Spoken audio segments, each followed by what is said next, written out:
The birds are singing outside, so I'm gonna take that as a good omen. I'm alive! The last time you saw me, it was a video of me swatching the new About Face lipsticks. I was sick as a dog. I had been in bed for days and I got the lipsticks in the mail and I was so excited about them that I was like, let me put some makeup on and film a video. After I filmed it, I edited it and I posted it, and then I went back to the bed because I was not feeling great. I guess let me rewind a bit. I started this year off so determined to better my life and myself in all aspects. This is something that I started to prioritize sometime last year. It was really important for me to take myself, my health, and all of my passions seriously. I think I spent so much of my life living for other people. I've talked about that here before. That I was like really just wanting to take charge and being like, you know what? I don't care what anybody thinks. I'm gonna do everything for me. So I was doing really well, and then I got sick, and then after I recovered, I did not get back on track. Everything just kind of fell apart. I was doing really well with my fitness and my diet and making sure that like I was on top of my skincare and all that good stuff. I don't know if it was because I was in bed for too long. I don't know if maybe I should have pushed myself. I don't know what it was, but all I know is that I stopped caring. And I really thought that I was just unmotivated, or I was being lazy, and that very well could still be the case. But I was having a really hard time caring about anything. I feel like I'm just going to regurgitate a bunch of things that I've said in other videos, but it's relevant to what I'm saying. I've always had this thing where I just did not care about the outcome of my life. Not enough to do anything about it. I've always had desires and wishes for what I hope that my life is like, but I've never...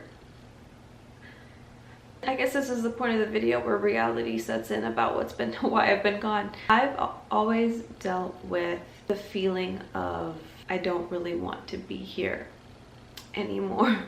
I don't know what I'm allowed to say on here.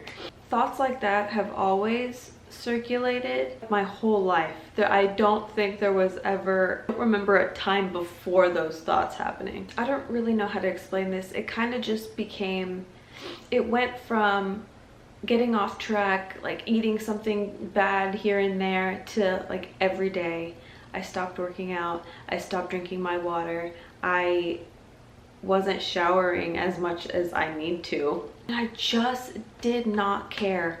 And it started to get to a point where feeling low is not uncommon for me. In fact, I'm convinced it's my default setting. But it was starting to get to a place that was scaring me. And I hadn't been in that mental space for a really long time. I feel like I'm explaining it so poorly. I don't want it to sound like I stopped eating right and working out, and that's what caused me to want to... I will say taking better care of myself did make me feel better, but that doesn't make all the darkness go away. I think that's just part of who I am. When I was younger, like in my teens and early 20s, it was really bad. I spent most days thinking about how I did not want to be alive and not really putting too much effort into my goals because it didn't really matter. I wasn't gonna live long enough to see it. I never did my homework at school because I was like, well, I'm never gonna make it to graduation. Then I did, and then I put off getting my license for 10 years because I was like, doesn't matter, I'm never gonna drive. I'm just gonna leave this planet before it's my time to do that. I never allowed myself to progress because I didn't see a point, because I wasn't gonna be here long enough for me to need that skill or that job or pursue my passions, because I was like, that's never gonna happen for me. Not because I don't believe in my ability to do it, but because I don't care if I were alive or not. And I really thought that that was something I either grew out of or like got over. I don't know what I thought. I just kind of lied dormant inside of me for a few years, and I thought it was gone. I thought that that was something that I didn't have to deal with anymore. Towards the end of April and the beginning of May, it got pretty bad. Those old feelings started to come back, and I was like, I know what that is. I remember it because that used to be my best friend. And it's so interesting to me because when I was younger, I did not want to get help.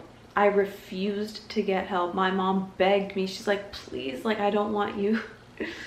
Oh my God. My mom would pick me up from school and drop me off at home, and she was afraid to leave me by myself. I wish that I was exaggerating, because there are so many times my mom would drop me off at home and be like, don't kill yourself. And the depressed, incredibly unstable mess of a teenager that I was, I would roll my eyes and be like, okay, every time she said it. But as an adult, she was right to think that way, because there was never a day where that wasn't spinning in my head. And I don't really know where that came from. Like I said, that was always just something that was there. I guess let's flash forward to last month, where I recognized the feeling, and for the first time in my life, that feeling scared me, because it didn't used to. I don't know if it's me getting older. I don't know if it's me feeling like I got past it at one point. I've seen what life looks like without that. I don't want to feel that way anymore. I actually really like being alive. And just because I have felt joy and like I've had moments of happiness, that's still not like a regular, it wasn't a regular thing for me. I feel like I'm jumping around a lot. The beginning of May is really when I recognized what the feeling was. Home from work, I would just come, change into my pajamas, immediately go to sleep, or just sit on the couch for hours. And I was trying to relax. I was trying to feel calm and at peace, and the feeling just never came. And then I would do that for weeks at a time, and I'm just starting to feel like I'm running out of time, because I'm spending all my time doing nothing because I don't care. So I'm just sitting in my house, feeling the way that I feel, convincing myself that I want to die.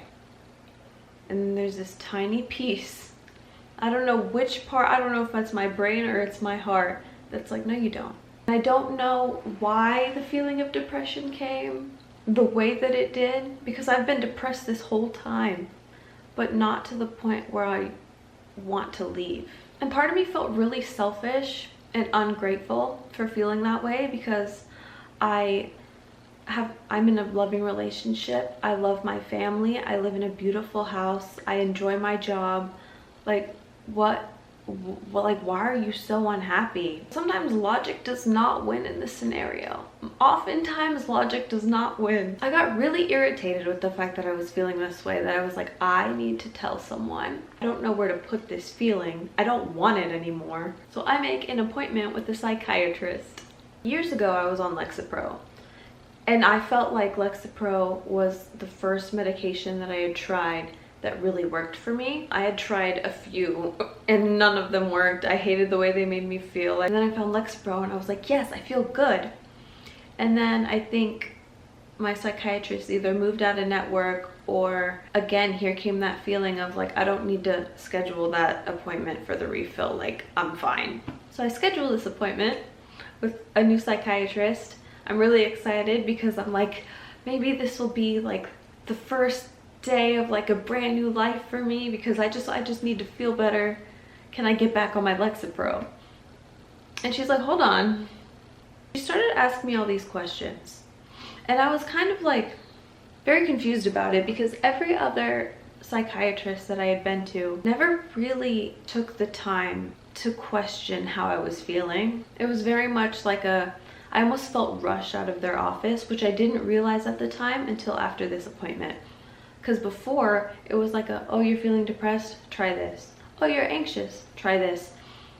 And they weren't really asking me too much else about it. This time, I'm like caught off guard by the fact that she's even questioning anything that I'm saying. And she's like, well, before I give you your Lexapro, let me ask you some questions. And she's asking me questions and I'm answering. And the further along in her questions that she's getting, I'm like, you're gonna tell me something, and I feel like I know what you're gonna say. At the end, she goes, you know, based on what you're saying and the answers that you're giving, I think that you have bipolar II. And I'm like, I've always suspected this, but I never got the confirmation because nobody took the time to help me figure that out. I've heard people get this diagnosis and then feel a lot of shame or confusion. I think when she told me that, after the initial like, whoa, I was like, this answers a lot of questions that I've had. And the more I read up on it, and the more, because I went and I looked at people's videos of like them getting diagnosed and like what it feels like for them.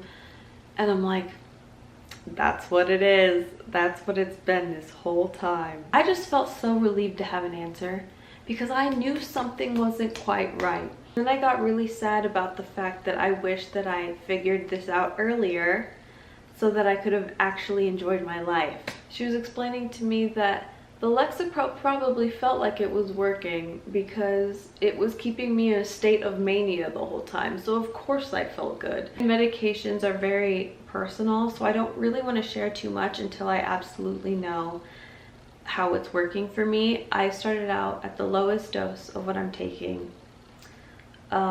Obviously, like, my life isn't going to change overnight. It's going to take some time for it to like be in my system and me to experience different things in life, to see how it's working. So far, I'm okay.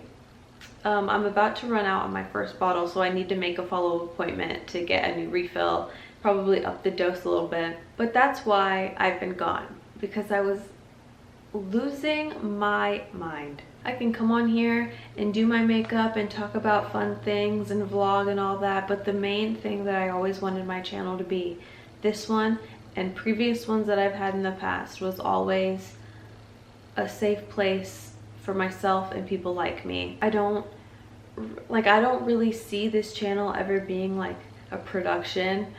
Maybe one day I'll get like a better camera and lighting, but I don't know, I kind of like just sitting here and talking to you and being real. I don't ever want this to be something that's forced or completely scripted, or I just want, if I have something to say, I just want to be able to sit down and say it. I really just want to come on here and be real and honest. And I can't do that if you don't know why I always disappear. And that's the thing. I thought about this, how this is something that I care about so deeply, and I love social media, and I always have. And I've started channels over and over and over for like 15 years, and I didn't know why I couldn't stick with it. And it's because I do like constantly lose interest on the things that I know logically I care about. I know that I care about making videos. I know that I care about making music, and I know I care about my friends and my family.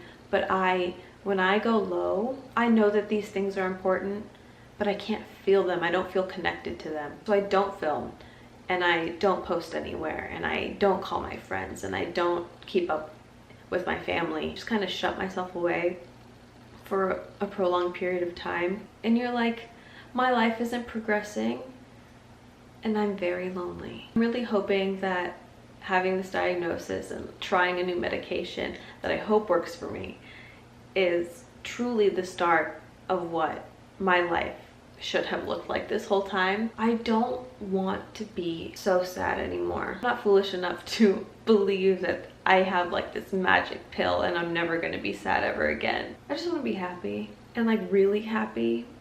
Not just the happiness that I feel when I'm getting the approval of other people, which is what I've lived for this whole time. That's where I've been. I've been trying to not. This is me saying that I'm back, and I hope, I don't know if you stayed this long. I don't know who would, but I appreciate you if you did. I'm a very hungry lady, so I'm gonna go edit this and then eat something. I will see you very soon. I love you. Please be good to yourself. Do something nice for yourself today, and I'll see you later. Bye.